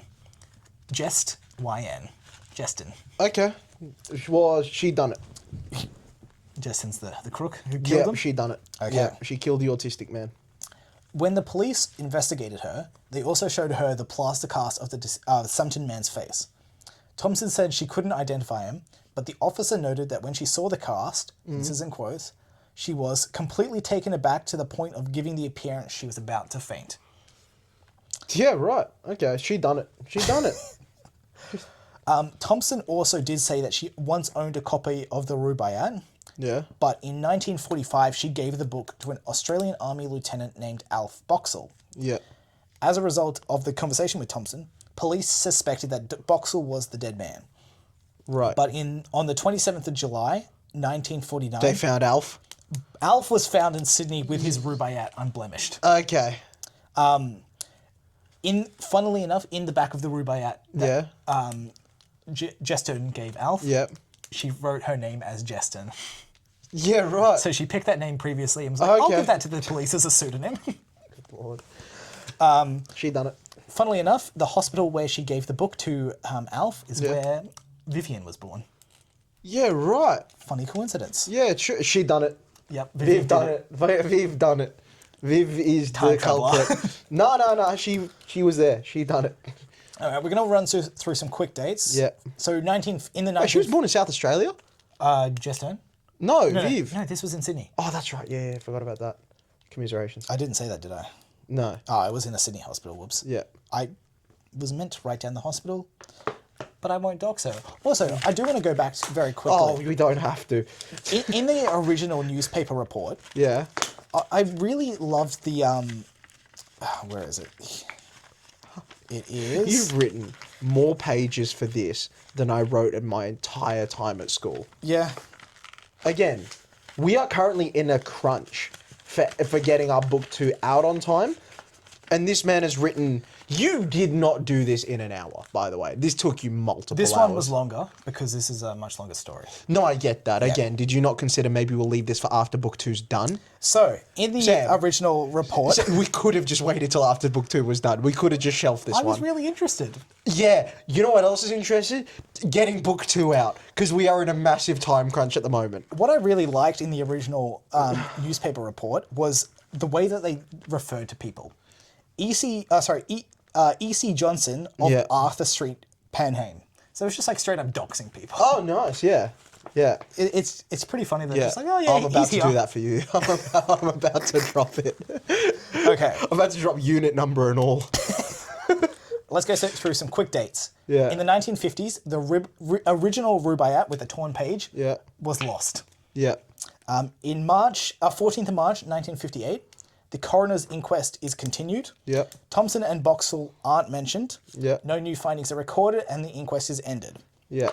1986, the brown suitcase and its contents are destroyed, Yeah. deemed no longer required. Yeah. 1994, John Phillips, Chief Justice of Victoria and Chairman of the Victorian Institute of Forensic Medicine, reviewed the case to determine cause of death and concluded that there seems little doubt it was digitalis, the number one poison from earlier. The South Australian Police Historical Society held onto the plaster bust of Somerton Man, which also happened to contain strands of the man's hair. Yep. Any further attempts to identify the body had been hampered by the embalming formaldehyde, which had destroyed DNA. So, March 2009, at a University of Adelaide team led by Derek Abbott, began an attempt to solve the case through cracking the code of the Rubaiyat and proposing to exhume the body to test for DNA. So for a while they were unsuccessful with exhuming the body, so they focused on the code. So this was the team that concluded. It was the first. Each letter was the first letter of a word. I'm going to butcher this name. Do you want to have this a go at this? Macieij. Macy. Is that Macy? Well, yeah, I'd imagine it's probably one of those countries where the J is silent. Okay, Macy Henberg, Professor of Anatomy at the It's also Henneberg. Henneberg. Yeah. I said Henberg, didn't I? Yeah. Professor of Anatomy at the University of Adelaide. Yeah. Examined pictures of Somerton Man's ears and found that his Simba, the upper ear hollow, is larger than his cavum, lower ear hollow. And this is a feature possessed by only 1 to 2% of the Caucasian population. Right. The man was Caucasian. Yeah. I thought you had to know that. Yeah, That's thank you. important. Yeah. In May 2009, Abbott consulted with dental experts who concluded the body had hypodontia, which is a rare genetic disorder that is only present in 2% of the general population. In June 2010, Abbott obtained a photo of Thompson's eldest son, Robin, which clearly showed that he not only had a larger Simba, but also hypodontia. It was the dad. What? Oh, you're saying he's the dad? Yeah. That's what he theorized. The chance of him just happening to also have the larger Simba and hypodontia was estimated to be between 10 million to 1 or 20 million to 1. So it's fairly likely. It's that she done killed the dad. Abbott believed that Robin was a son of the deceased man and wanted to exhume the corpse to compare DNA. However, couldn't get the body out. Robin died in 2009. Okay. So Abbott... Well, you can compare both the can't you? Can't you compare them still? I don't know if you can just dig up graves of just like random people who aren't related to a crime. I'll do it. Fair enough. So, Robin had died in 2009. However, so Abbott instead contacted Rachel, who is the daughter of Robin. Yeah. Abbott and Rachel married in 2010 and have 3 children. Right. Which is kind of crazy. Yeah. However, Rachel's DNA was tested, and there were links to Thompson's husband, who was not the deceased. So, quite unlikely that she is related to the Somerton Man. Nah, I'm not buying it. All He's saying that because he's married to her. He don't want to spoil the family name. He was so, it's crazy. He was so dedicated to researching who the Somerton Man was that he married the suspected Pretty sure I've seen that in a grandson. movie before. It's kind of bad shit. Granddaughter, no. Oh, sorry, granddaughter. Yeah. You just don't want to ruin the family name now. He's part of it, so you don't want to ruin it. He knows granddaddy done got killed by a grandma. So for the next couple of years, he kept investigating. Yep. Now, actually, before I do that, so when I first heard this story... Oh my God, is this just a metaphor for Viv killing you? she was born at the hospital. Yeah? Yeah. You're autistic? What? I think this is a metaphor for your girlfriend killing I wouldn't you. be found dead in Adelaide. in both senses of the word. yeah, you were. You know what? What a way to go, Adelaide. Good Lord. We're not even going there for conventions. Yep. I'll go to Perth before I go to Adelaide. So, when I first heard this story, it was a Yeah. podcast that was recorded in late 2017. Yep. So that was all of the findings that I had. Yep. But there are more findings that have happened since. Okay. So I was pleasantly surprised while doing this research. Right. So, I'm going to do a shout out, which is unheard of for me. Mm-hmm. Shout out to the Do Go On podcast. Significantly more popular than us. Nah. But you know what? Shout them out anyway, because I don't think they're ever going to finish the story of the Somerton Man, and I will take it up in their place. Okay. Is that because they're dead? No, they Did she get him? I doubt they're going to revisit a story Oh, that they've right. already recorded a podcast on. Okay. Yeah. They have plenty of topics to do it on. Okay. So, December 2017, after the podcast was released, Yeah.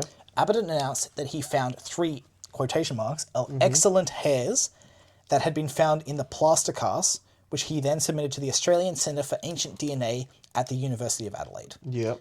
While much of the DNA had degraded, in February 2018, the team obtained a high-definition analysis of the sample. That they found out the DNA belonged to a group of only 1% of Europeans. However, since the DNA could only be inherited from the maternal line, it didn't help linking Rachel to the deceased Yeah. to the Somerton Man. Yeah. Okay, skip forward 2 years, October 2019. Yeah. Attorney General Vicky Chapman granted approval for the body to be exhumed. The exhumation Yep. was carried out on the 19th of May 2021. I also watched a really good Korean horror movie called Exhumer.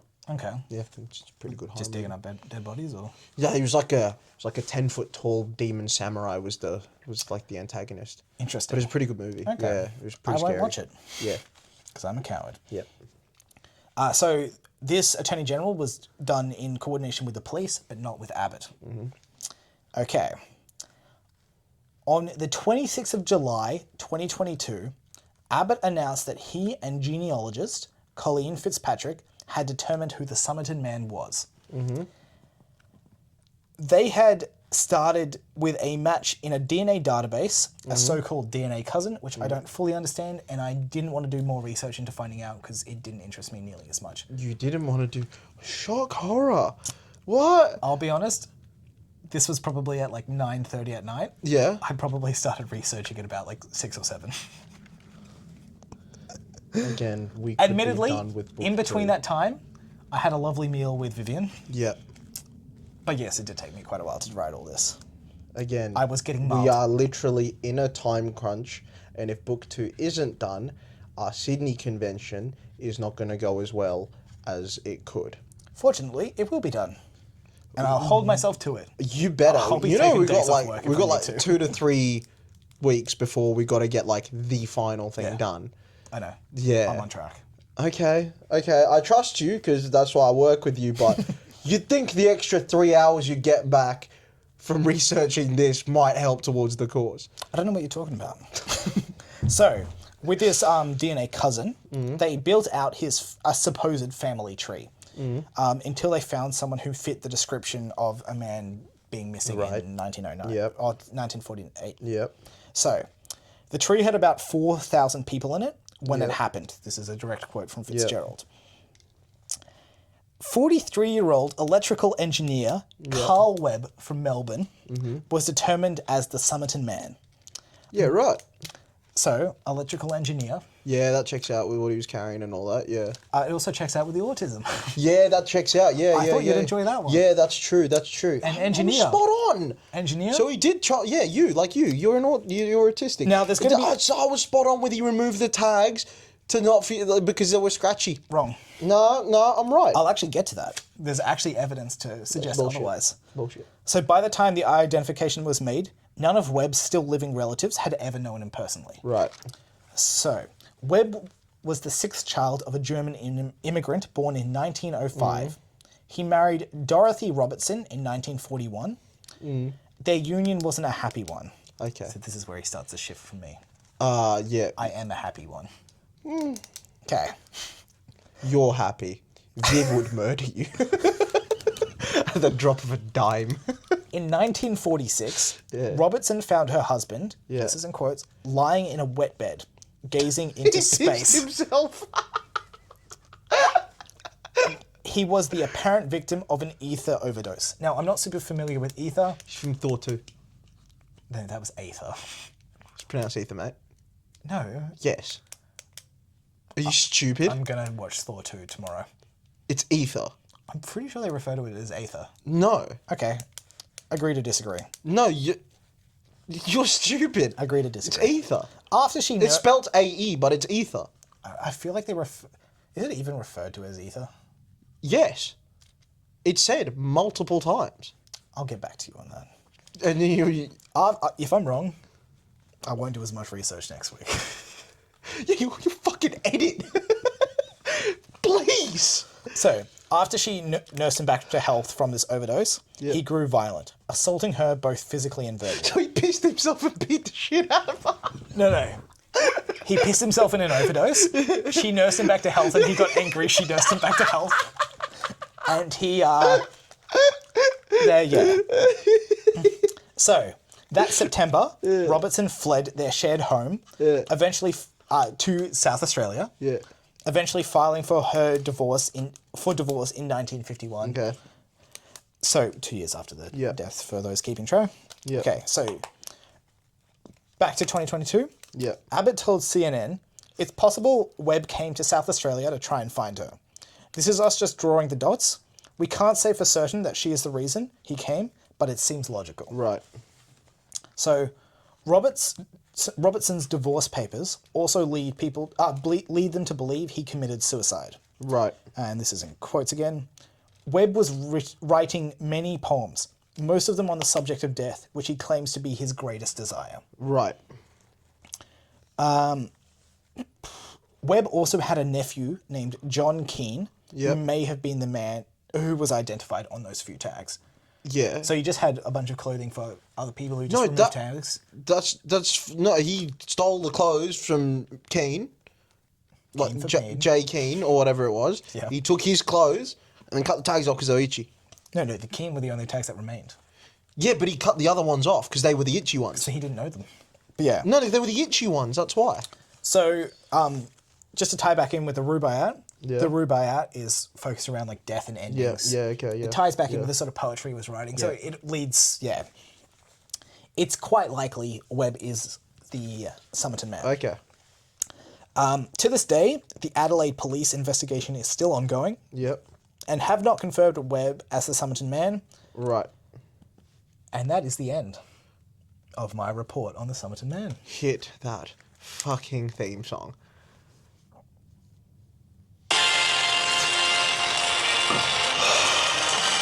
I feel like I'm back at uni. So much information, Sam. Where are the vibes? I thought it would be an interesting one since you were just getting into some true crime stuff. But you know the unfortunate part is in you not like giving me a hint is again from the offset. As soon as you mentioned the briefcase and Adelaide, I knew exactly who it was because I am very familiar with the case. You are? Yeah, How familiar? like I knew 80% of that stuff. Yeah, okay. Good on you. So you know. Thank you for soldiering through. Oh yeah. No. It's I gotta let your autism play out. Just next time, edit.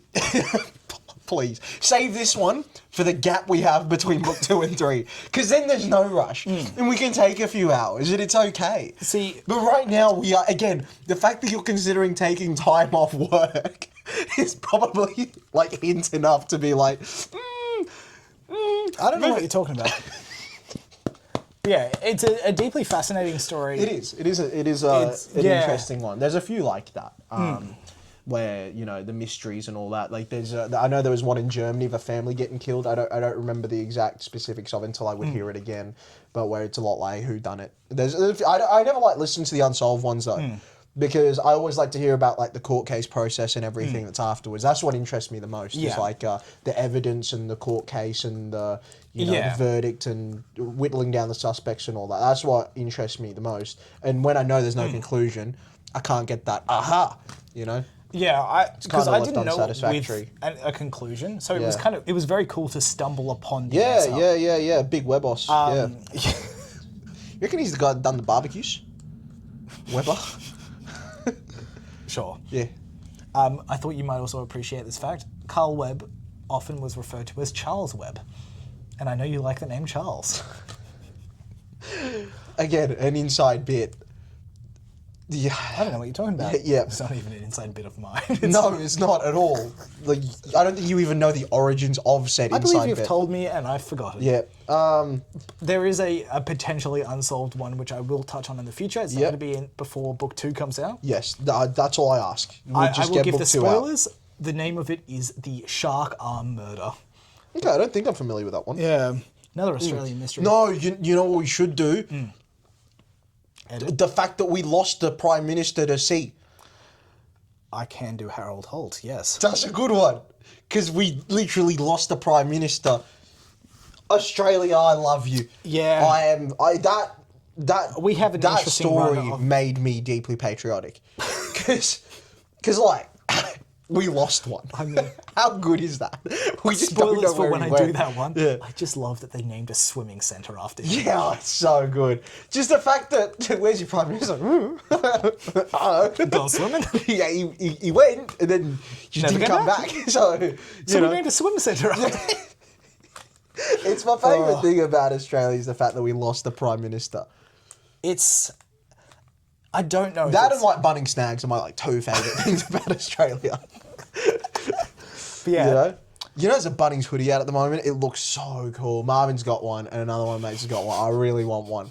It's like a Bunnings trade hoodie. It's so sick. I really want one. I got the hat down there, but I want the Bunnings trade hoodie. It's just cool. So it's a pretty cool hoodie. I want to buy it, but I don't know where they sell them. You have to. I think Let it me was guess. Bunnings? Yeah, but which venues? Because it's like Yeah. a limited run, I think, or Yeah, something. okay. I think a bunch of them sold out or whatever. So I've cracked the case. what? Salted Bunnings.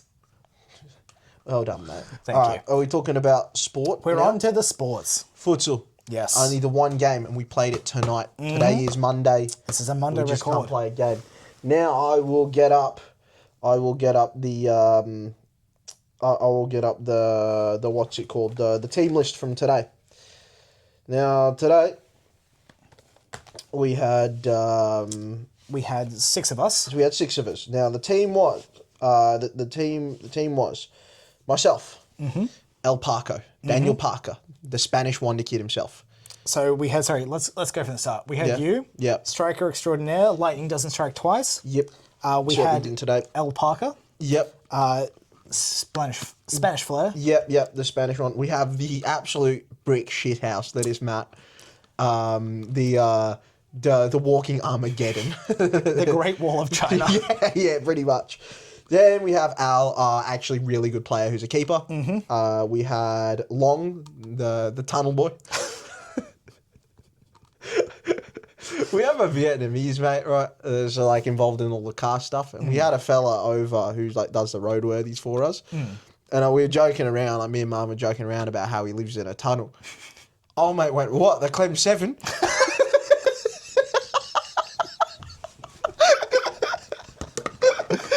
Very familiar. yeah. Very So funny. now he lives in the Clem 7. Yeah. Great. Yeah. And then we had you, Yes. the big defender, the guy that no one can dribble past. Now, today was an interesting game. Yes. They weren't particularly good. I mean, do we want to start with the start of the game? We were. Oh Myself and yeah, Talk, we were late. Yeah, we were running late. We were. we had to sprint into the Yeah, building. Yes. Yeah. Yeah, we got sidetracked before. Yeah, and then we were sprinting into the futsal. I managed to get there. They held off until I stepped foot on the pitch as the 5th man, and Sam was still picking up like the little entry ticket thing. I was doing admin for the team, some would say. Yeah, and we got on there and we got straight into it. And the other team, they weren't. They were one of the weaker ones for our sort of division. Yeah. Usually, I actually reckon they'll be mid-table. I don't know. It's hard to tell. They- We'll see how it pans out. But Yeah. they were okay. They were half decent. I mean, we got the win off. Yeah. We did. start with that. We did win 4-3. So we started off. We went 2-0 up. Yep. Who's the other goal scorer? I think it was Long. So Long, the Vietnamese man himself, he scored the first goal. Then I scored the second to put us 2-0 up. Yeah. Then we had a bit of a collapse. Yeah. We Now, just had... interestingly enough, the difference maker, we conceded all of our goals when Matt came off.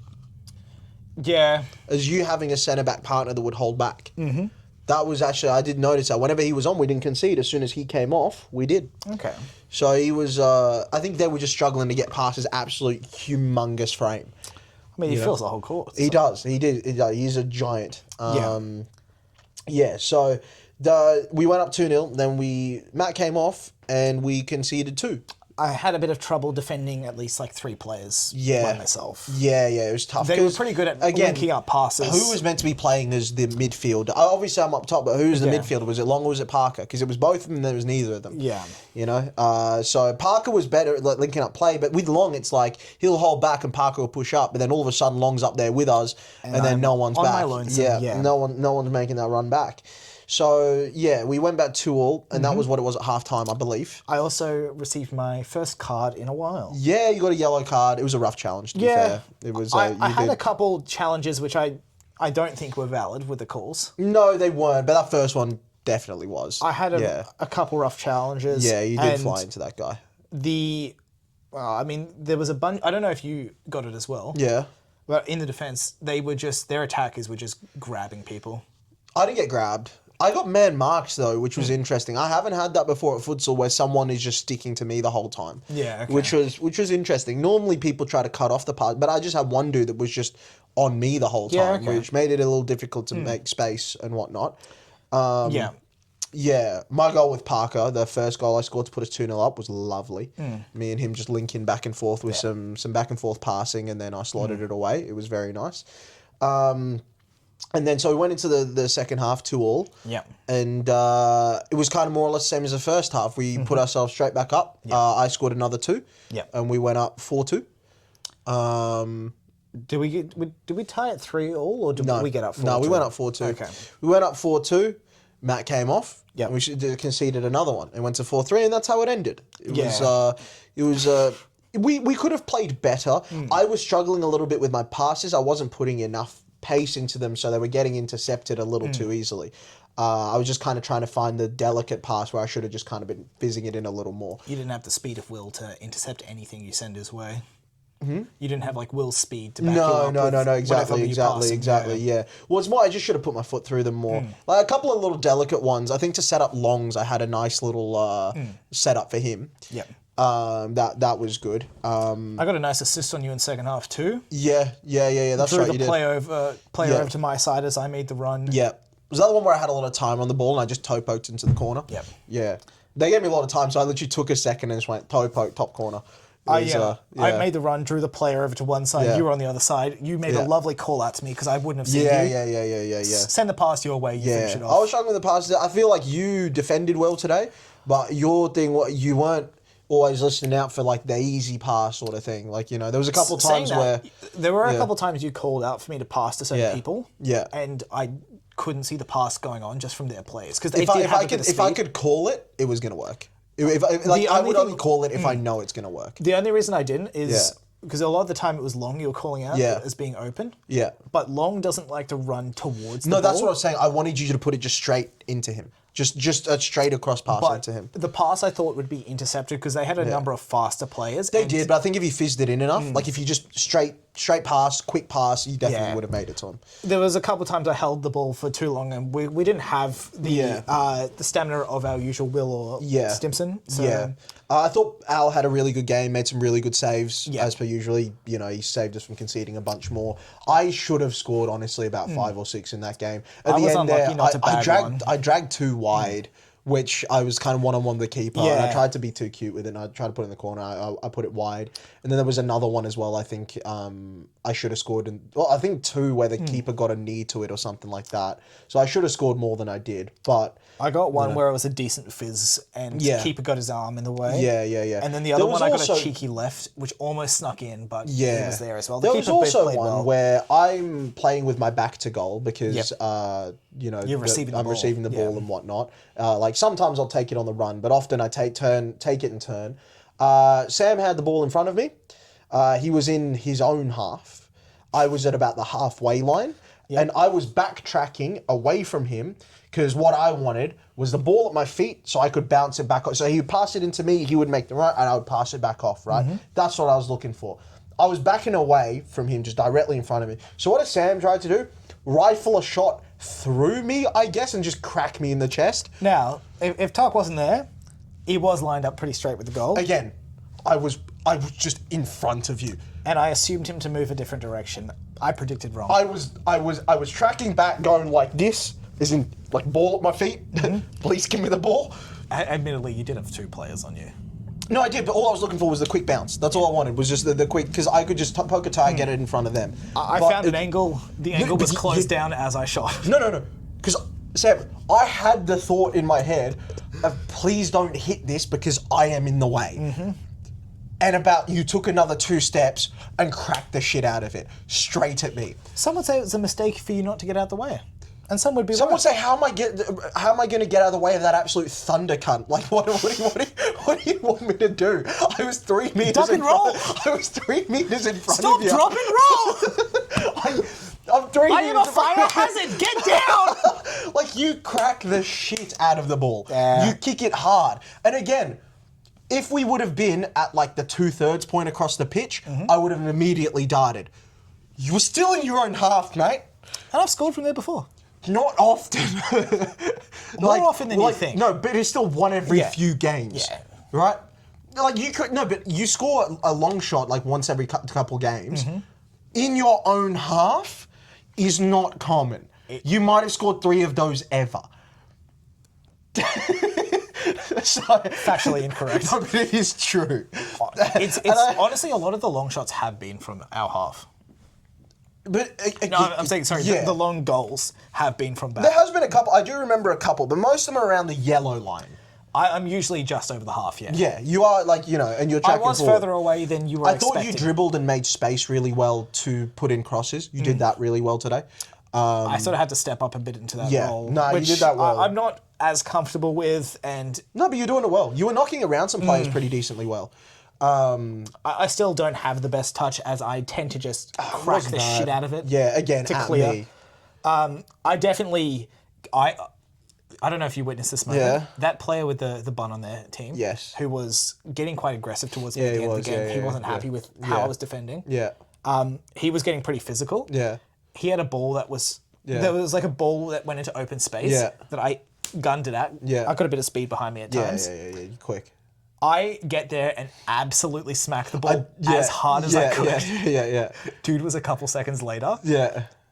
He was fuming. Yeah. And I think he honestly just wanted to get cracked so that they'd get a free. Or Yeah, send I me think off the so. I pitch. think so. I think I did remember that.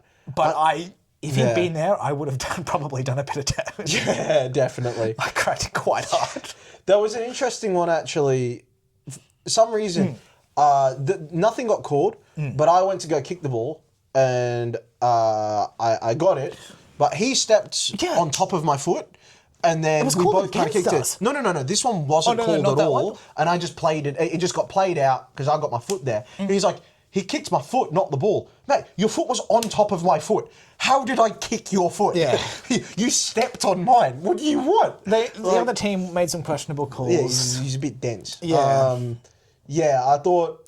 I did get hit a few times and they weren't penalised, Yeah. whereas I was penalised for almost every play I made. Yeah. It felt like. Towards the end, they were being a bit harsh on you, but that opening tackle was definitely a yellow card. You did fly into the guy. You crunched him pretty hard. But I got the ball.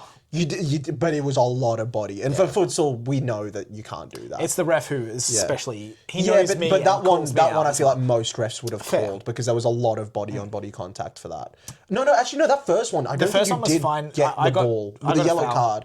The The yellow yellow card, I card don't think you did really was the get. second You definitely, tackle, yeah. you definitely got a lot of him. Even if you did. There was a bunch where I got the ball clear, Yeah. didn't get him at all, and then the play would run through me and it was called against me after the this ball is was alarming. gone. I've just received a text from Nathan. Pal, absolutely genius idea. That's gonna be, yeah. But yeah, you did get It happens.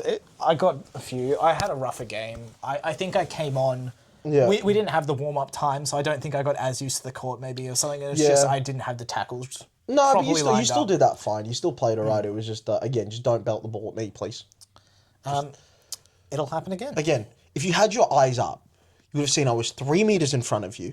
You know what's worse about it? What? I was looking. You thought, what, you could just kick it through me? I genuinely thought you were moving clear. I can't explain it. I was backing up. My prediction was that you were moving away, and I was going to find I had the gap to the goal, which I did. If you had moved, it would have been a pretty good goal. Like And shot on goal. if you were in the final third, I would have moved. But I thought we were still just Maybe trying to next create a time bit you'll of play. learn. Next week you'll improve. It's not the first time you've cracked me. No, I've cracked a bunch of people. Yes, you have. Primarily you and Zorro. Yes, primarily me and Primarily Zorro. Zorro. Yeah, and it's the impending nature of it because I see you go the ball. I'm like, don't shoot, don't shoot. I see one back, and I know I can't get it. I'm like, for fuck's sake, this is gonna hurt. There's that split second thought of, oh fuck. Like I have it in my head enough to go, don't shoot, don't shoot, don't. I'm in the way, don't shoot. It's just foot goes, oh fuck. You know what this would do real Yeah. well in? Having a tandem fight. In Yeah. our series. Oh, yeah, yeah, Having yeah. a teammate try and go for a crazy move and the Yeah, other just person be like, blitz oh, through the- fuck. Yeah. That'd actually be some good writing. I Yeah. might put that in a 10. Yeah. I feel like it's a Kenta and Soren thing, though. Kenta goes for a wild move and Soren's yeah. like, oh, I'm still here. Fuck. Or Gabriel and Kin as well. Hmm. I feel like that could be like Gabriel barreling him in his wings and Kin like, oh, fuck. Come on, buddy. Yeah. Yeah. That's what that was. But we'll take a win. It's a nice win. First one of the official season. So we're 1-1 on Mondays now. On Wednesdays, let's preview the Wednesday game. We're gonna have to work out the exact lineup. Yes, I'm a tentative for the Wednesday. Yeah, so we got me, we got Zorro, Yes. the Italian fella that plays better for the other team, but he has been playing really well lately. El Parco, El Pacos, yep. the big boy himself, The demolition meatball. Big Albie. Then we got Will. Yes. We got my buddy We'll get you Geordie. the job done. Yeah, Yes. we got my buddy Geordie, and What's then have we given Geordie a description? he's built like a brick shithouse but shorter. he's pretty built. He's decent on the balls. one story. Yeah, scored a goal in his first match, Yeah. which was pretty good. The keeper helped him. No, I'm on smoke with Geordie. We got reservations now. I caught up with his wonderful mother and father at my mum's retirement party because I've known Geordie since. We were actually watching some home videos the other day, just at home when I went back for the Friday, and it was footage of Geordie at my second birthday party. So known him for a long, long time. Yep. And got me a jigsaw puzzle. Where the fuck's my action man? What? Wait, does that mean were you in Oz at that time? No. So He was in it. Yeah, no, I knew them from England. They moved a couple of years Damn, after okay. us. Yeah. That just clicked. Yeah. okay, They moved in like I want to say like 2014, 15 or something Yeah, like that. okay. Yeah, he lost his accent quick, real quick. And you never did. You still speak Italian. Yeah, of course, mate. But yeah, Geordie. So I spoke to his wonderful mother and father. And they were like, I was telling them about how we're playing futsal again now that he lives close by to me and whatnot. How we've caught up a few times and all that, and it's nice.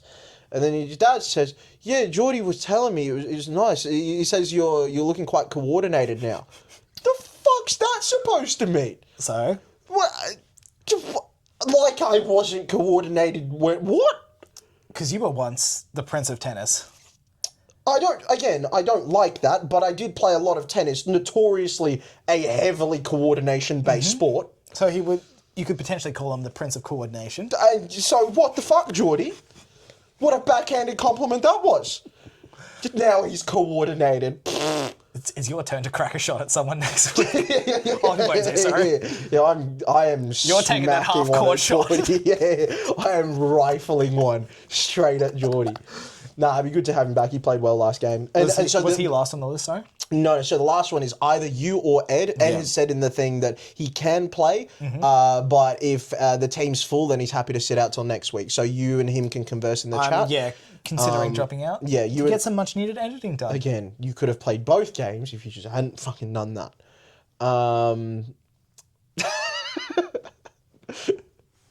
Yeah. So Sorry, what was that? Yeah. So it'd be good to have Geordie, and if Ed's around as well, that'll be nice as well. But we'll get a full 7, and it should be a good time. It should be It'd be should good to be a get time. them like fully integrated with the team, and then I think this one will be a good one because we got Will, we got Albie, we got Parker, we got like a few of us. Because last time it's going to be so good having them introduced to the demolition meatball.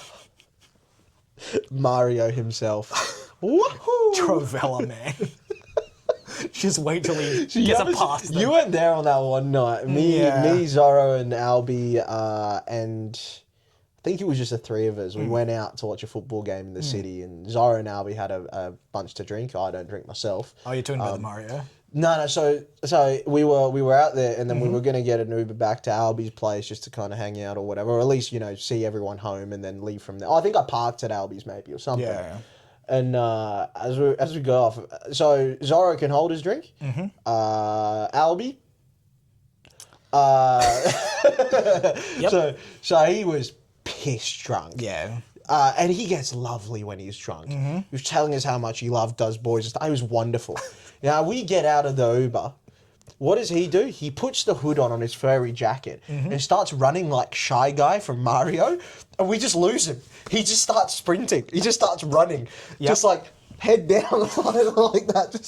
Just starts running. Yeah. And he just turns back. He's just giggling, and we start running. We finally catch up the elevator, and he's just giggling to himself. Alfie, what are you doing, mate? Fucking hell. Bearing in mind he's like 25 at the time. Yeah. He's Mario. Well, he actually, it was amazing how much he resembled Shy Guy from Mario in the way that he ran. Yeah, alarmingly so. Yeah. Yeah, wahoo! That's Albie. He's that's why we started getting him, because he was that was the night where he was meant to say "it's me," and because he was drunk, he accidentally said "it's a me," and that's when the Mario stuff started. Gotcha. Not the fact that he has a short dump, he has a moustache. That's part of it. It was the fact that he accidentally said "it's a me." It's a me. Yeah. So okay. Albie's the goat of the team. He is the guy that holds it all together. Yeah. I mean, this all started from him, no? No, Parker? I actually don't know who the specific one who got it all together. I feel like he is the... It's just IGA crew. And Yeah, but he's like the glue of the team, is Albie. I feel like he would be one to get people talking about forming a team. Yeah, but it's not even that. It's just in the day-to-day of the team, like in the weekly. He's kind of like the glue of the team, you know? Yeah, no, I back that. Like, he is the, he's built like a breadstick.